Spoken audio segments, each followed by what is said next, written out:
अस्सलाम वालेकुम। उम्मीद है आप खैरियत से होंगे। बहुत बहुत शुक्रिया आपके काइंड फीडबैक का। लास्ट लेक्चर में हमने डिस्कस किया था कि प्रोडक्ट को लॉन्च करने के कौन कौन से मेथड हैं, और हमने डिस्कस किया था कि एक पीपीसी होता है और एक होता है हमारा SFB mean search find and buy. Last lecture में हमने पीपीसी को डिस्कस किया था और वो लेक्चर हमारा कंप्लीट नहीं हो सका था। मैंने कहा था मैं इंशाल्लाह आपको नेक्स्ट वीडियो में कवर करूँगा। लास्ट वीडियो में हमने देखा कि यार पीपीसी कैंपेन कब नाकाम होती है और उसको कामयाब बनाने के लिए क्या क्या चीज़ें ज़रूरी हैं, और हमने ये फैसला किया था कि अमेज़ोन पे प्रोडक्ट बेचने के लिए आपकी प्रोडक्ट के अंदर दो खूबियाँ होनी चाहिए। नंबर 1, आपकी प्रोडक्ट रीचेबल होनी चाहिए। नंबर 2, आपकी प्रोडक्ट डिज़ायरेबल होनी चाहिए। रीचेबल से मुराद ये है कि अगर कोई कस्टमर आके आपका कीवर्ड टाइप करे तो उसे वो प्रोडक्ट नज़र आए। डिज़ायरेबल से मुराद ये है कि अगर आपके कस्टमर ने आके कीवर्ड टाइप किया और उसे आपकी प्रोडक्ट नज़र आई जो कि रीचेबल थी और वो इतनी डिज़ायरेबल हो कि लोग उस पर क्लिक करना पसंद करें, उसे ख़रीदना पसंद करें।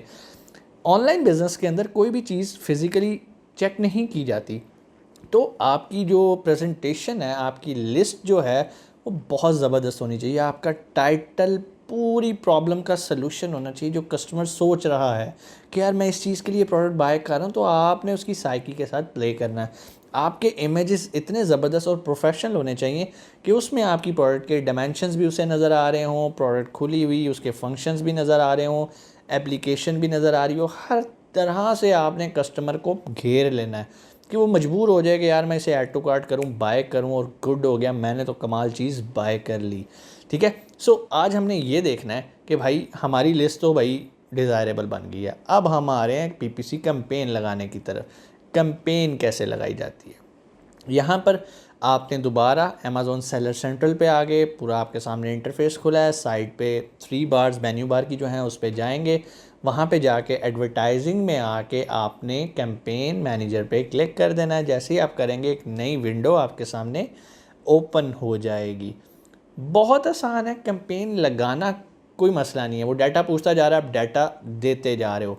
कुछ ट्रिकी चीज़ें हैं इसके अंदर जिनको आपने समझना है, जो बहुत सारे लोग मेरे से क्वेश्चन भी करते हैं। पहले मैं आपको सीक्वेंस में बता देता हूँ कि कैंपेन कैसे लगानी है, उसके बाद मैं आपको बताता हूँ कि आपने किन चीज़ों का ख्याल रखना है। आपके सामने डैशबोर्ड ओपन हो गया। सबसे पहले वो आपसे ऐड का नाम पूछेगा, आप लिख दें जो भी आप ऐड का नाम रखना चाह रहे हैं।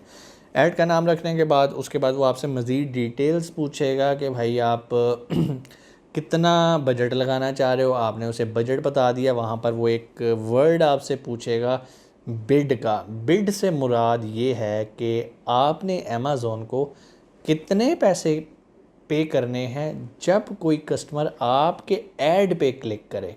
ये कंट्रोल आपके पास है, इसको हम बिड कहते हैं। आप चाहे तो इसे कम भी रख सकते हैं, आप चाहे तो इसे ज़्यादा भी रख सकते हैं। बिड का ताल्लुक होता है कि आपकी प्रोडक्ट कितनी कंपेटिटिव है। अगर आपके कंपेटिटर्स जो हैं वो अच्छी बिड लगा रहे हैं, लाइक $5 लगा रहे हैं पर क्लिक पे, तो डेफिनेटली आपको उसे कम्पीट करने के लिए उतनी ही बड़ी बिड रखनी पड़ेगी, उतनी ही ज़्यादा पर क्लिक अमेज़ॉन को पे करना पड़ेगा। यही वो रीज़न है, मैं आपको बताता था प्रोडक्ट हंटिंग के दौरान, कि आपने ऐसी प्रोडक्ट देखनी है जिसमें कंपटीशन लो हो, ताकि हमें कल को एडवर्टाइजिंग पे कम पैसा लगाना पड़े। यहाँ पर हमने बिड की सेटिंग भी कर ली। उसके बाद आ जाता है वो हमसे ये पूछता है कि भाई ये जो आपने बिड लगानी है, इस बिड के कितने लेवल्स हैं। मिसाल के तौर पे जब भी ऐड लगाते हैं ना, तो ऐड लगाने के लिए हमारे पास यूजुअली 2 जगह होती हैं। एक होती है फर्स्ट पेज, एक होती है प्रोडक्ट पेज। फर्स्ट पेज नाम से ज़ाहिर है, आप जब भी कोई कीवर्ड लिखते हैं तो पहला सफ़ा हमारे सामने ओपन हो जाता है, उसको हम फर्स्ट पेज कहते हैं। प्रोडक्ट पेज क्या होता है? प्रोडक्ट पेज ये होता है कि कोई शख्स आया है, उसने कुछ भी लिखा है, उसे कोई प्रोडक्ट अच्छी लगी, उसने उसके ऊपर क्लिक किया। तो जब किसी प्रोडक्ट पे क्लिक करते हैं तो जो हमारे सामने पेज ओपन हो जाता है, जहाँ पर इमेजेस भी आ रहे होते हैं, बुलेट पॉइंट्स भी आ रहे होते हैं, डिस्क्रिप्शन भी आ रही होती है, उसको हम प्रोडक्ट पेज कहते हैं। तो अगर अक्सर आपने देखा होगा कि प्रोडक्ट पेज के नीचे भी एड्स चल रहे होते हैं, स्पॉन्सर्ड प्रोडक्ट्स होती हैं। अगर आप अपने किसी कंपेटिटर के प्रोडक्ट पेज पे ऐड लगाना चाह रहे हैं तो उसको हम कहते हैं प्रोडक्ट पेज पे ऐड लगाना। और अगर आप फर्स्ट पेज पे लगाना चाह रहे हैं तो उसे हम फर्स्ट पेज पे ऐड कहते हैं। वो आपसे अमेज़ॉन ये भी पूछेगा कि आपने ये जो अपना बजट लगा रहे हैं पर डे के हिसाब से, और जो आपने बिड शीट सेट की है, फर्स्ट पेज पे कितने % होना चाहिए आपका बजट, और प्रोडक्ट पेज पे कितना होना चाहिए। अब कैंपेन लगाते वक्त बहुत सारे लोगों का ये कॉन्सेप्ट होता है कि सर हमने एक ही कैंपेन लगानी है। मैं आपको कहता हूँ हरगिज़ नहीं, आपने 4 5 6 7 8 डिफरेंट तरह की कैंपेन्स लगा लेनी है। कैंपेन्स का कोई फिक्स फार्मूला नहीं है कि आप इतने डॉलर लगाओगे तो आप कामयाब हो जाओगे। ये product to product, category to category, market to market vary करता है। आपने इस चीज़ का ख्याल रखना है, ये हिट एंड ट्रायल मेथड है। आपने जो भी कैंपेन लगानी है, फॉर एग्जांपल आपने 6-7 कैंपेन्स इकट्ठी लॉन्च कर दी, उसको मोनीटर कर रहे हैं, डेली मोनीटर कर रहे हैं, 24 घंटे दें। 24 घंटे के बाद आप देखेंगे कोई रिस्पॉन्स आ रहा है, जिसका रिस्पॉन्स आ रहा हो आप उसे कंटिन्यू करें, जिसका नहीं आ रहा उसको माइनस कर दें। अब आपके ज़हन में सवाल आएगा कि सर कैंपेन्स कितनी तरह की हैं। कैंपेन्स यूजुअली 2 तरह की होती हैं।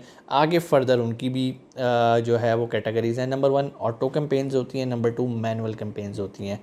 ऑटो कैंपेन के अंदर ये होता है कि हम सब कुछ अमेज़ॉन के सपुर्द कर देते हैं। हम सिर्फ अपना एक बजट रखते हैं कि भाई मैं एक दिन में ना $20 खर्च करना चाहता हूँ। आप $20 डेली बजट रख देते हैं, बिड वैल्यू लिख देते हैं। अच्छा, बिड वैल्यू और बजट ये बड़ा एक ट्रिकी क्वेश्चन है, इसे मैं आगे जाके एक्सप्लेन करता हूँ। पहले हम ऑटो और मैनुअल को समझ लें कि कितनी तरह की कैंपेन्स होती हैं। ऑटो में ये है कि आप सब कुछ अमेज़ॉन पे छोड़ते हो कि भाई मुझे ऑडियंस ला के दो, ये मेरा $20 मैं तुम्हें दूंगा पूरे दिन के, और मैं तुम्हें बिड की वैल्यू ये कर देता हूँ। फॉर एग्जांपल आपने लिखा जी $1 बिड का मतलब है कि पूरे दिन में आपको 20 क्लिक्स आ सकते हैं, क्योंकि आपने अमेज़ॉन को कह दिया ना कि भाई हर क्लिक पे तुम मेरे से $1 ले लेना। तो आपने डेली का बजट लगाया $20, तो आपको आएंगे 20 क्लिक्स। अब 20 क्लिक्स आएंगे तो हम एज्यूम करते हैं कि हमें 1 या 2 ऑर्डर्स आने चाहिए, ताकि हमारा ये जो हमने $20 लगाया है, ये हमारी जो एक कॉस्ट है एडवर्टाइजिंग कॉस्ट ऑफ सेल, उसकी परसेंटेज हमारी इम्प्रूव हो जाए। ये होता है ऑटो। इसमें सब कुछ हमने अमेज़ॉन पे छोड़ा, उसको जो कीवर्ड अच्छा लगेगा वो उस कीवर्ड पे एडवर्टाइज़ करेगा, क्योंकि वो चाहेगा कि आपको ज़्यादा से ज़्यादा अच्छा रिजल्ट ला के दे। इसको हम कहते हैं ऑटो कैंपेन्स, ठीक है। दूसरी तरफ आ जाते हैं मैनुअल कैंपेन्स। मैनुअल कैंपेन्स के अंदर हम अमेज़ॉन को खुद कहते हैं कि भाई ये मेरा कीवर्ड है। फॉर एग्जांपल ब्लू पेन, मैं ब्लू पेन पे एडवर्टीज़मेंट लगाना चाहता हूँ कि अगर कोई कस्टमर आके लिखे ब्लू पेन तो उसे पहले सफ़े पे मेरा पेन नज़र आना चाहिए। वहाँ पर आप उसकी बिड सेट कर लेते हो। अमेज़ॉन भी आपको सजेस्ट कर रहा होता है कि भाई ये बिड होती है और ये चीज़ होती है। यहाँ पर हो गया मैनुअल में आपका कीवर्ड आ गया। मैनुअल के अंदर ही आपके पास ये ऑप्शन होती है कि आप किसी एसिन को टारगेट कर सकते हैं। एसिन से मुराद आप किसी स्पेसिफिक प्रोडक्ट को टारगेट कर सकते हैं कि अगर कोई शख्स इस प्रोडक्ट के ऊपर जाए तो उस प्रोडक्ट पेज के ऊपर मेरा ऐड भी नज़र आना चाहिए, ठीक है। इसके अलावा अगर आपको कुछ समझ नहीं आ रही, आप कैटेगरीज़ को भी टारगेट कर सकते हैं मैनुअल के अंदर, ठीक है। For example home and kitchen, आप होम एंड किचन को कर दो। अब अमेज़ॉन को लगेगा कि होम एंड किचन के अंदर कौन से बेहतर कंपेटिटर्स हैं, जहाँ पर अगर आपकी प्रोडक्ट शो की जाए तो वहाँ से आपको सेल्स आना शुरू हो सकती हैं, तो वो ख़ुद आपको करेगा। लेकिन क्या हम मैनुअल के अंदर भी एनालिसिस करते हैं और ऑटो के अंदर की? जी बिल्कुल, हम दोनों कैंपेन्स को एनालाइज कर रहे होते हैं। हम देखते हैं कि हमें ऑटो के अंदर क्या रिस्पॉन्स आ रहा है और मैनुअल के अंदर कैसे आ रहा है। कैंपेन में हम आगे मूव करते हैं। आगे ये होता है जब आप बिड लगा रहे होते हैं ना, तो बिड लगाते हुए भी आपको 3 तरह की ऑप्शन दी जाती है, ठीक है। Down only, up and down both, या फिक्स बिड।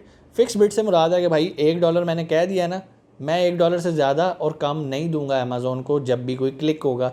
डाउन ओनली का मतलब ये है कि आप अमेज़ॉन को ऑप्शन देते हो कि यार अगर मेरे कंपेटिटर ने 50 सेंट की कैंपेन लगाई है और मैंने तुम्हें $1 लिख दिया, तो तुम मेरी कैंपेन को एडजस्ट करके 50 सेंट पे ले आना, ठीक है। मेरे से $1 ना चार्ज करना, खुद से उसे कम कर देना कि अगर तुम्हें कंपेटिटर ही कम बिड कर रहा है तो मेरी बिड भी कम कर देना। इसे हम कहते हैं auto bidding down only.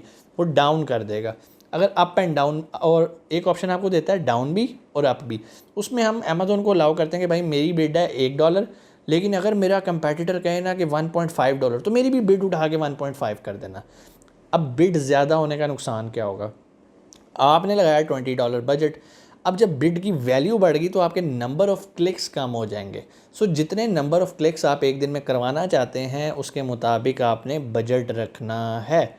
Budget keyword to keyword vary करेगा, ठीक है। बहुत कुछ कीवर्ड्स बड़े ब्रॉड होते हैं, कंपेटिटिव होते हैं, वहाँ पर उसकी बिड डिफरेंट होएगी। कीवर्ड्स की तो सारी टाइप्स मैं आपको ऑलरेडी बता चुका हूँ। यहाँ पे ब्रॉड, एग्जैक्ट और फ्रेज, 3 तरह के कीवर्ड्स यहाँ पर पीपीसी कैंपेन लगाते हुए हमें इनका सामना होगा।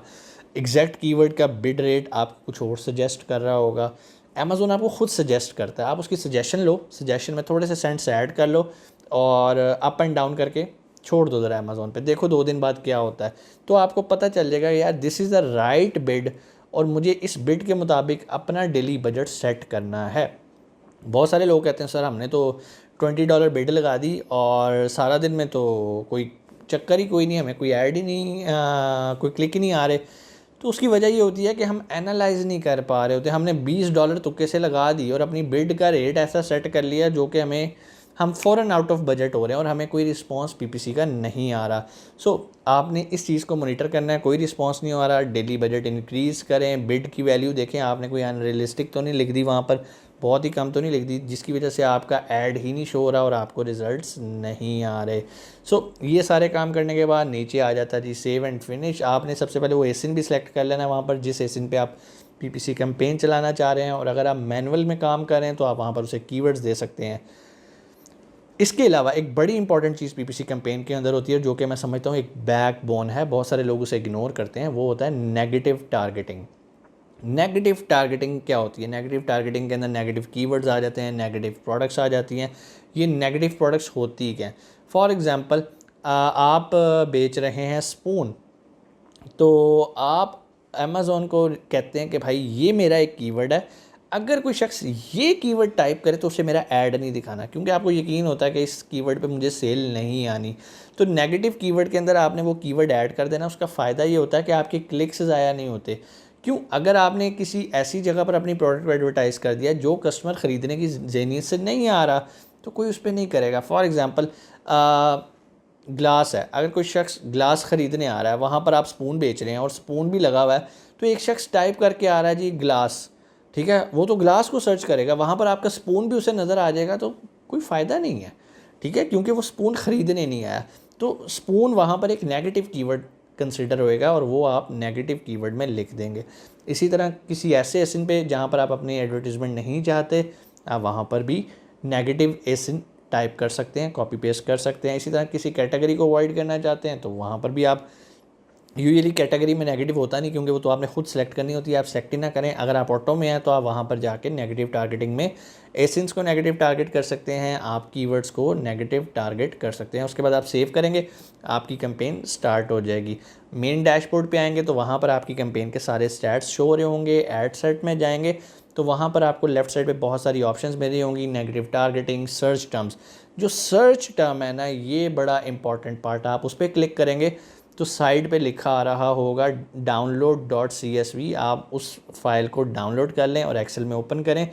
वो आपको बताएगा कि भाई आपने ये कैंपेन लगाई है, ये आपकी ऑटो कैंपेन थी, अमेज़ॉन ने इस कीवर्ड पे आपकी प्रोडक्ट को दिखाया, दिखाने के बाद इतने ऑर्डर्स आए, ये रिज़ल्ट आया। उसके बाद एक बड़ी इंपॉर्टेंट चीज़ जो कि पीपीसी के अंदर डिस्कस की जाती है, जो कि होती है ACOS, ACOS, इसे कहते हैं एडवर्टाइजिंग कॉस्ट ऑफ सेल। ये आपकी प्रॉफिट परसेंटेज के अंदर रहनी चाहिए। स्टार्ट में इट्स मोर देन 100%, कोई मसला नहीं, घबराना नहीं, आहिस्ता आहिस्ता ये नीचे आनी चाहिए। अगर आपका प्रॉफिट 25% है तो आपको ये टारगेट करना है कि यार मेरी जो ACOS है ना वो 8 से 10% के अंदर रहनी चाहिए। मींस कि अगर आपने लाइक 100 रुपये की चीज़ बेची है और उस पर आपने 50 रुपये जो हैं वो एडवर्टाइजिंग को दे दिए, तो ये कोई समझदारी नहीं है। प्रॉफिट आपका 20 रुपये था, एडवर्टाइजिंग पे लगा दिया आपने 50 रुपये, तो आप तो लॉस में जाए जा रहे हैं। चलो स्टार्ट में तो मैंने आपको बताया कि इट्स मोर देन 100%, लेकिन आहिस्ता आहिस्ता आहिस्ता इसको आपने अपनी प्रॉफिट परसेंटेज के अंदर लेकर आना है। It should be below than 25%, या बहुत अच्छी हो तो बिलो 10% होनी चाहिए। इसके अलावा एक वर्ड यूज़ किया जाता है इंप्रेशन का। इंप्रेशन से मुराद ये है कि आपकी प्रोडक्ट कितनी बार प्रोडक्ट लोगों ने देखी है, इसको इंप्रेशंस कहते हैं। क्लिक्स का मतलब, क्लिक्स होता है कि किसने आके उसे क्लिक किया है। फिर एक टर्म यूज़ होती है CTR, क्लिक थ्रू रेट। इसका मतलब यह है कि आपकी प्रोडक्ट कितनी डिज़ायरेबल थी कि लोगों ने जाके उसके ऊपर क्लिक करना पसंद किया है। सो आपने एवरी 24 आवर 48 आवर्स अपनी सारी कैंपेन्स को मोनीटर करते रहना है, सर्च टर्म से डाटा एक्सट्रैक्ट करते रहने हैं, उसको कंपेयर करते रहना है कि यार क्या मुझे ये कैंपेन फ़ायदा दे रही है, नहीं दे रही। 2-3 दिन बाद उसको फिर बंद कर दें, अपनी बिड्स को देखें, अपनी बजट, डेली बजट को चेक करें, अपनी राइट टारगेट्स निकालें, ऐसे कीवर्ड्स को टारगेट करें जिसमें कंपटीशन कम हो। उम्मीद है चीज़ें आपको समझ में आई होंगी। फिर भी कोई क्वेश्चन नीचे कमेंट सेक्शन में आके आप पूछ सकते हैं। और अगर आप हमारा जो रेगुलर कोर्स है जो कि हर मंथ की फर्स्ट मंडे से स्टार्ट होता है और उसे आप ज्वाइन करना चाहते हैं, जो कि एक प्योर प्रैक्टिकल कोर्स है, बहुत सारे स्टूडेंट्स कहते हैं कि सर आपने कोर्स तो बता दिया सारा कुछ, मेजॉरिटी इन्हीं ट्रेनिंग से सीख रहे हैं, प्रैक्टिकली अमेज़ॉन पे पैसे कमा रहे हैं, फिर भी आपको लगता है कि नहीं सर हमें तो उंगली पकड़ के चलने की ज़रूरत है और हमें आपका एक प्रैक्टिकल कोर्स चाहिए जहाँ पर आप हमें प्रैक्टिकली बताएं, तो नीचे मैनेजर का नंबर है, उस कोर्स के लिए आप अपने आप को रजिस्टर कर सकते हैं। अपना बहुत सारा ख्याल रखिएगा। पाकिस्तान जिंदाबाद।